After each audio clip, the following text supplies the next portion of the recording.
వైకాపా ప్రభుత్వ పాలనలో సామాన్యుడికి ఇసుక దొరకడం గగనమైంది. దాని నుంచి బయటపడేందుకు ప్రభుత్వం ఉచిత ఇసుక విధానం తీసుకొచ్చింది. అనుమతులు ఉన్న చోట యంత్రాల వినియోగం లేకుండా ట్రాక్టర్లు, నాటుబళ్లతో ఇసుక తీసుకునేలా ఆదేశాలు ఇచ్చింది. దీని ఆసరాగా చేసుకుని అక్రమార్కులు ఉచిత ఇసుకను సైతం వ్యాపారంగా మార్చేశారు. నిబంధనలకు విరుద్ధంగా తవ్వకాలు చేపట్టి లారీల్లో రాత్రికి రాత్రి సరిహద్దులు దాటిచ్చేస్తున్నారు.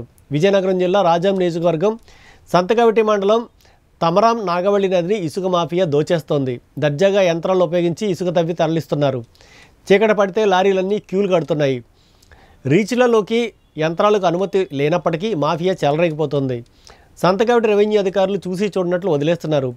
పెద్ద పెద్ద బడాబాబులకే తప్ప ప్రజలకు ఇసుక కావాలంటే సామాన్యులకు ఇసుక దొరకని పరిస్థితి ఏర్పడింది. వందలాది లారీల్లో నదిలో దిగి ఇసుకను తరలించేస్తున్నారు. ఉచిత ఇసుక పాలసీ నిబంధనలను ఉల్లంఘిస్తూ కొందరు మధ్యవర్తులు, స్మగ్లర్లు ఇసుకను బ్లాక్ మార్కెట్లో ట్రాక్టర్కి 5,000కు, లారీకి 18,000కు విక్రయిస్తున్నారని ఆరోపిస్తున్నారు. ప్రధానంగా ఇసుకాసులకు సంబంధిత అధికారుల అండదండలు ఉండడంతో పేటరేగిపోతున్నట్లు స్థానికులు చెప్తున్నారు. నాగావళి నదిలోకి యంత్రాలను దింపి ప్రొక్లైనర్లతో పెద్ద పెద్ద గోతులు తవ్వి ఇసుకను తరలించేస్తున్నారు. ఈ గోతుల వల్ల వరద వచ్చే సమయంలో ముప్పున గురవుతోందని గ్రామస్తులు భయాందోళనకు చెందుతున్నారు.